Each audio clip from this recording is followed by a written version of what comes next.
Bueno, claro, podría parecer, Ernesto Cardenal es un autor conocido, dentro de cabe, dentro de un orden, ¿no? De lo que son autores conocidos. Y para nosotros, la verdad es que surgió un poco, yo sabía que era el centenario de Ernesto Cardenal. Dije, joder, Ernesto Cardenal había descubierto unos poemas suyos hacía bastante tiempo, no sé si Telescopio Oscuro o eran de Somos polvo de estrellas, alguno de estos por ahí, hace años, ¿no? Y le habían dado el premio Reina Sofía de Iberoamericano, era uno de los grandes poetas iberoamericanos, pero aparte yo siempre recordaba esa escena famosa del Papa Juan Pablo II cuando llega al aeropuerto de Managua y está Ernesto Cardenal como ministro de Cultura nicaragüense. Y el Papa le echa una bronca. Yo entonces no sabía, cuando vi eso con 13 años, pero fue una imagen que se me quedó grabada, ¿no? Aquí como la tenía grabada de el Papa echando la bronca a un tipo en el aeropuerto con el dedo pa, pa, pa, pa, y el otro de rodillas allí mirando para abajo, que era Ernesto Cardenal, y esa imagen se me quedó grabada. Luego, cuando, curiosamente, me habló Óscar de Baltodano, el director de la Fundación de Ernesto Cardenal, que vino a verme, que había cosas inéditas de Canal, dije, esta es la mía. Vamos a hacer algo de Cardenal en el centenario. Y no solo por eso, por esa imagen que me quedó grabada, y yo lo tomo siempre eso como sincronías, ¿no? Que vienen y van, que conectan lo de fuera con lo de dentro que tienes, ¿no? Sino también porque Cardenal, yo creo que algo esencial de él es el compromiso con el ser humano. O sea, a mí me parece brutal. Su principal compromiso es con el ser humano. Y creo que en esta época ahora mismo es fundamental. Personas como Cardenal, que puedes decir, me gusta o no me gusta, me atrae o lo rechazo. Sus ideales son, no sé, pero es un tío que está preocupado de verdad, es un autor y un hombre preocupado por el ser humano. Y en estos tiempos donde la tecnología está como está, donde la geopolítica va cada uno por su lado y donde estamos en una división absoluta, él va hacia la unidad. Y a mí esto me parece esencial, ¿no? Para reivindicarlo, desde luego. Imagínate repasar los 90 y pico de años de Ernesto Cardenal. O sea, yo creo que cuando hay personalidades muy poliédricas, complejas, proteicas, como es la de Cardenal, es como muchas vidas dentro de una vida. Esto es alucinante en el caso de Ernesto Cardenal, porque es siempre, como dices tú, con una constante, ¿no? Que es el ser humano. O sea, los oprimidos, los orillados, los sacrificados. Yo estoy con ellos, ¿no? Estar en el otro, ¿no? Dios a través del otro, mirarme en el otro para ser Dios mismo, ¿no? Esa es la constante de Cardenal. Y empieza, pues, por imagínate, pues el hombre pues, seductor, amante de mujeres que le dejan tirado en el camino. De hecho, se va hacia el compromiso social, aunque lo había tenido desde siempre, pero se va mucho porque él va contra Somoza, en la dictadura nicaragüense de Somoza, ¿no? Y entonces, bueno, pues primero, después de un desasosiego amoroso que tiene, una desilusión, pues se ponen contra Somoza en una, pues, y de repente, cuando ve la caravana de Somoza, no llegan a ningún, o sea, digamos que sale mal toda la especie de pseudo revolución que montan, y viendo la caravana de Somoza, o sea, el cortejo, una comitiva que pasa, tal, tiene una experiencia mística en el año 56, ¿no? Y ahí es cuando cambia su vida. Y entonces llega otra parte de la vida de Cardenal, que es el místico, ¿no? Con su maestro Thomas Merton. Te voy a contar ya las vidas, unas tras otras, ¿no? Ya, luego ya. Y entonces, con Thomas Merton se pasa 2 años en la trapa de Kentucky. Allí, con Thomas Merton era escritor, uno de los, pues pasaba por ser un sabio, con mucha voz en el mundo externo. Y allí ha pasado 2 años, pero se va. Se va después porque Merton le dice más o menos que es que él es un maestro, pues ¿para qué va a estar, no? También, si él lo es.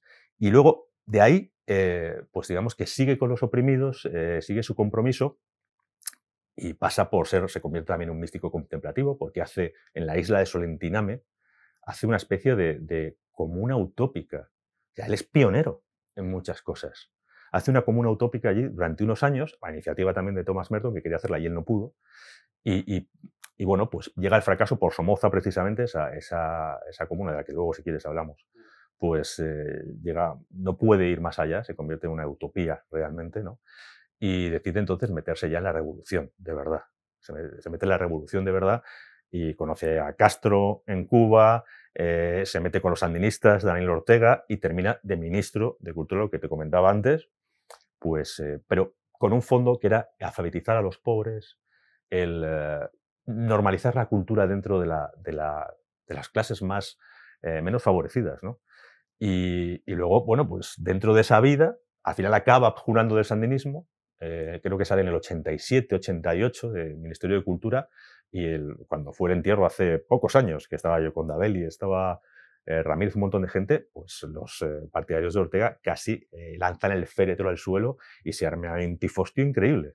Entonces, todas esas personalidades, como dices tú, era sacerdote, teólogo de liberación, como era su hermano, Fernando, su hermano, sí, Fernando creo que es, eh, eran sacerdotes de luego de liberación. El Papa, de hecho, el Papa les quita todas las funciones del sacerdocio, se lo quita en el año 87 cuando llega al aeropuerto de Managua.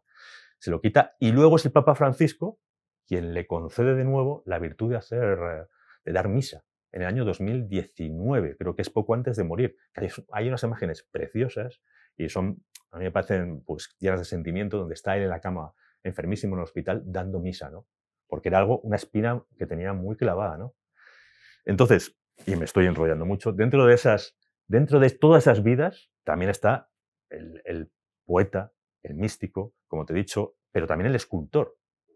Ernesto Cardenal es un gran escultor, discípulo de Brancusi, o sea, quiero decir, es un tipo y las esculturas que hace son una belleza, porque tiene un estilismo increíble, son animales, son imágenes de la naturaleza con la que él estaba absolutamente implicado, ¿no?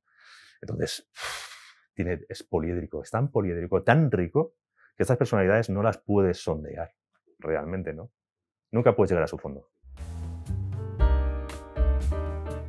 Hay muchísimos textos en el volumen, los hemos tenido que dividir. La verdad es que hay un trabajo fabuloso, porque a mí Óscar Baltodano, al que doy las gracias de nuevo y tal, me permitió, a través de Luz Marina Costa, que es la mujer que siempre ha estado, digamos que es la que tiene un poco los derechos canales, la que siempre ha estado detrás de Cardenal, recogiendo de la basurita cosas que el otro iba tirando, ¿no? Que Cardenal tiraba, no se preocupaba, y nos pasó pues todo en original. Había un montón de textos, pero en realidad era Cardenal quien quería reunirlos bajo ese título, Prosas dispersas, ¿no? En realidad era un deseo de él que nosotros de alguna manera hemos hecho realidad. Y luego, claro, busqué a Luce López Varal, que ha sido amiga, compañera en muchos libros, incluso ayudándole a Ernesto, a que hiciera un magnífico prólogo, ¿no? Que es Vida perdida y ganada en el amor, se llama el prólogo de Luce, que es, lo aconsejo de leer, es una maravilla. Y luego también Juan Carlos Moreno Arrones, que ha hecho un trabajo, él está en el Instituto Cervantes en Pekín, también hizo un gran trabajo, haciendo un poco lo que era la antología, ¿no? Que ahí metimos, digamos, un cajón en el que caben espiritualidad, cabe literatura, cabe ecología, las disertaciones, y luego hay un cuento que yo creo que salió en una revista y poco más, que se llama El Sueco, ¿no? Que es un cuento que está muy bien de Ernesto, ¿no? Entonces, dar una imagen absoluta de todo, ¿no? Pero vamos, por ejemplo, en la espiritualidad te puedes encontrar pues desde un trocito de Vida en el amor, que es su gran obra, para mí es su gran obra esencial, cuando sale de Kentucky, del monasterio trapense, y está en su momento álgido de místico. Tienes Vida en el amor, habla de Heráclito, de los griegos, de los presocráticos, de Lao Tse, o sea, junta muchas raíces místicas, ¿no? De alguna manera, que era lo que hacía su maestro, Thomas Merton, ¿no?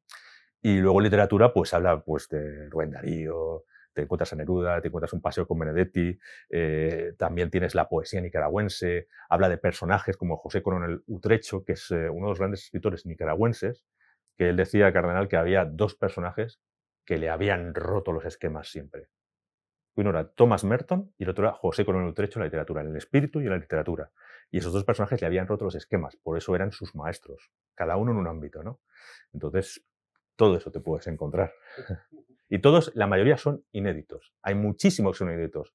También textos de Solentiname, por ejemplo, de su llegada a Solentiname. También hay textos, por ejemplo, de cuando él entra en el monasterio trapense o su maestría espiritual con Merton. O sea, son textos que me parecen de un interés brutal y que no habían salido nunca hasta la fecha, ¿no? Bueno, es una difícil pregunta esta. Yo creo que ante todo lo que hemos dicho del compromiso con el ser humano es fundamental. Todo lo demás son instrumentos. La tecnología es un instrumento. Lo que no, en esta época lo que hay un riesgo de que en realidad la tecnología sea un instrumento y sea el ser humano el que se convierta en el instrumento de la tecnología, ¿no? Ese es el riesgo. Yo creo que lo que nos dice Cardenal es ateneros al ser humano. A partir de ahí todo es posible. Y a una raíz radical que es la del espíritu. Él parte de esa concepción radical del espíritu y del alma, y ese es el compromiso del ser humano, ¿no? Si no, al final nos perderemos en un marasmo en el que ahora mismo estamos perdidos, ¿no? O sea, puedes decir valores, ética, ese tipo de cosas. Yo creo que si hay algo que conforma a Cardenal es su ética.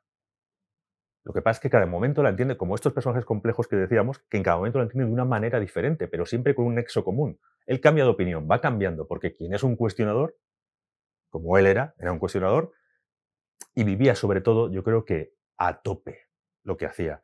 Yo creo que la enseñanza también de Cardenal es vive con entusiasmo, vive haciendo al 100% lo que te has planteado hacer, ¿no? No te quedes a medias, porque cuando te quedas a medias, ¿qué pasa al final? Te caes en un abismo. Esto es así siempre. Yo creo que esa es la enseñanza que todos tenemos. Si estás convencido y tu conciencia te dice, porque él lo que dice es, lo que me importa es tener la conciencia tranquila cuando me vaya, me he podido equivocar, pero tengo la conciencia tranquila con lo que he hecho en cada momento.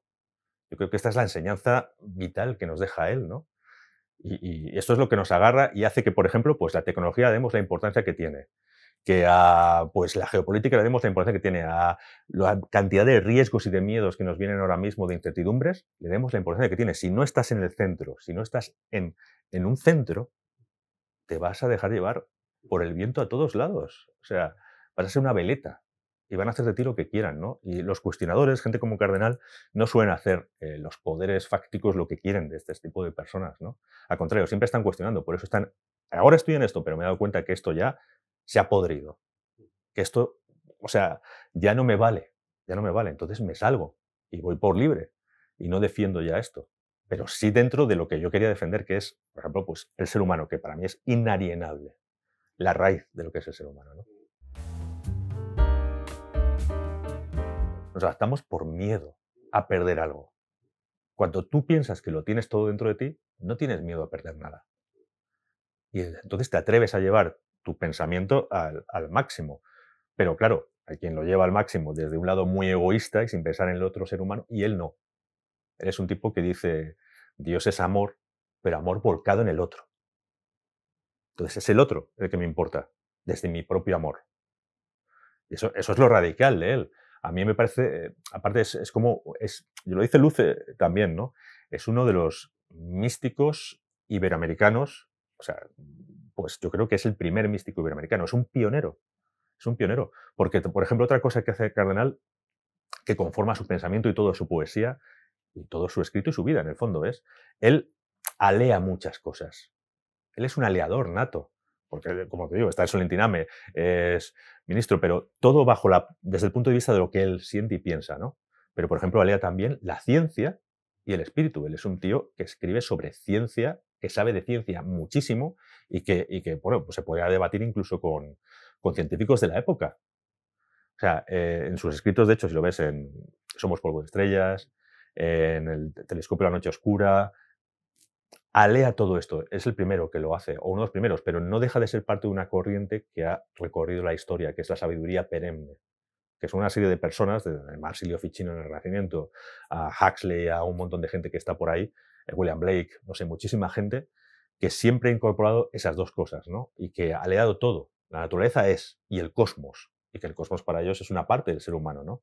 Yo creo que además es radicalmente, por eso hay una parte de ecología en el libro, porque es radicalmente pionero en el sentido de, si el ser humano se separa de la naturaleza, se convierte en un ego puro, antropocéntrico absolutamente, y del cosmos. Estamos unidos a todo ello, ¿no? Entonces, alguien que tiene esa visión tan radical y que la lleva a la práctica, no puedo aguantar mucho en ningún sitio, realmente, ¿no? O sea, no se va a dejar llevar, pero no puedo aguantar mucho en ningún sitio. Y a mí estas personas, creo que estos personajes no piensan en si les van a gustar al otro o no les van a gustar, que es lo que me preguntabas tú también. No piensan en eso. Piensan en si hago lo adecuado o no hago lo adecuado, si hago lo correcto o lo que para mí es correcto o no lo hago. Y no pretenden ser queridos por todos. Por eso despiertan, a mí me recuerda a figuras como Dionisio Ridruejo, por ejemplo, en el sentido de, aparte un poco, pero personas que cambiaron mucho su sistema de pensamiento, ¿no? León Felipe es otra de estas personas que para mí, Juan Larrea, que los hemos incorporado también a la colección Agrofundamental. Son estos personajes que tienen un carácter propio, una idiosincrasia propia y que son capaces de ser permeados por lo que hay fuera, pero que sin embargo tienen las cosas muy claras dentro, ¿no? Yo creo que siempre hemos intentado, desde hace ya 4 o 5 años, hemos intentado incorporar, por ejemplo, los podcasts, entrevistas, porque me parece que es muy útil, por ejemplo, para el lector, ahora en esta época en la que todo te llega por diversos formatos, hay gente que le gusta más el audio, hay gente que le gusta más lo impreso, y todo creo que es compatible, absolutamente todo, ¿no? Entonces hay una entrevista a Luce López Varal, a la prologuista, que conoció personalmente animo a todo el mundo que quiera escucharla, porque ella conoció personalmente a Cardenal, sabía el personaje que era, y cuenta muchas anécdotas, ¿no? Cuando le preguntó sobre el propio Cardenal, ¿no? Y de cómo era, ¿no? Su carácter, que también, o sea, era un carácter que había que aguantarle también, ¿eh? Porque y, y su fondo, ¿no? Luego hay otra entrevista con el Niño de Elche. El Niño de Elche ha hecho 8 o 9 podcasts, creo que han sido, que ha hecho versiones muy particulares suyas, porque el Niño de Elche es muy particular en su manera de entender el arte, pero son artísticas. Él juega mucho con el sentido, con los sonidos, con el agua, por ejemplo, si habla de agua, pues el paladeo del agua. Los podcasts, cada uno son muy distintos, hay flamenco, rap, o sea, hay un poco de todo, pero son versiones muy particulares de textos del libro de Cardenal, breves, ¿no? Entonces, todo esto yo creo que arma un conjunto, eh, pues, ¿cómo te diría? Un conjunto, aparte de la entrevista a Niño Elche, que es un amante de Cardenal, desde siempre. Ahora, además, creo que ha hecho un libro ahora de monje terapense o algo así, que ha hecho él, de Niño Elche, no me acuerdo el título. Y bueno, pues creo que todo esto hace un compendio muy rico y útil para el lector, que va a sacar muchísimas cosas, va a salir incluso con las miradas distintas sobre la propia obra de Cardenal, ¿no? Del Niño de Elche y de Luce. Podríamos llamarlo comuna, ¿no? Pero la comunidad contemplativa que intentó hacer Cardenal en la isla de Solentiname, ahí en Nicaragua, a iniciativa de Thomas Merton, es un proyecto alucinante, al estilo de los primitivos cristianos, ¿no? Porque él lo que intentaba era llevar el cristianismo primitivo de contemplación allí, ¿no? Le dijo a Merton, no vivas solo, vete en comunidad, ¿no? Porque estar en la soledad, eso es tremendo. Y le hizo caso, llevó a gente, pero convirtió aquello en un sitio donde se organizaron talleres para niños con cáncer de poesía. Había talleres de fotografía, de pintura primitivista, que luego se hizo muy conocida. Incluso el New York Times habló de este tipo de cosas. Julio Cortázar visitó la isla de Solentiname, porque de alguna manera todo lo que tocaba a Cardenal se convertía en oro. Otra cosa es que luego llegara a un puerto, pero bueno, ya sabemos lo que pasa con las utopías, que jamás suelen llegar a puerto. Se quedan naufragadas en medio del mar, ¿no? Y, y bueno, pues lo de Solentiname fue un experimento impresionante, impresionante, que además con la dictadura de Somoza se fue al traste, ¿no? Por eso yo creo que eso luego le instigó a convertirse en un revolucionario auténtico en el gobierno sandinista, ¿no? Dijo, esta es la única solución de poder llevar a cabo esto, ¿no? ¿Para qué? Porque sobre todo lo que admitía Solentiname eran oprimidos, pobres, indígenas, le preocupaban mucho los indígenas, fue una preocupación absoluta de él desde que era muy, muy, muy jovencito, ¿no? Entonces, Solentiname fue, pues digamos que lo que te digo, un laboratorio de experimentación de tantas cosas que puede hacer el ser humano. Lo que pasa es que se convirtió en utopía y fracasó. Pero a veces está ahí un poco ese carácter precursor, ¿no? Que tenía, Es que es un precursor, es un precursor. Lo era Thomas Merton, ¿eh? Su maestro Thomas Merton era un precursor, un pionero. Tiene libros El arte de lo indecible que es impresionante. Y a mí Thomas Merton me parece un maestro de la mística que aconsejo a todo el mundo que lea Thomas Merton, porque da en la clave de muchos problemas actuales, ¿no? Y Cardenal bebió de él durante 2 años y se llevaron siempre fenomenal hasta que murió Thomas Merton por la guerra de Vietnam, que siempre se dijo que había sido un asesinato, no había sido una muerte natural, ¿no? Y bueno, pues ese carácter precursor de maestro a discípulo lo tiene el discípulo que se convierte en maestro, ¿no? O sea que ese es Cardenal.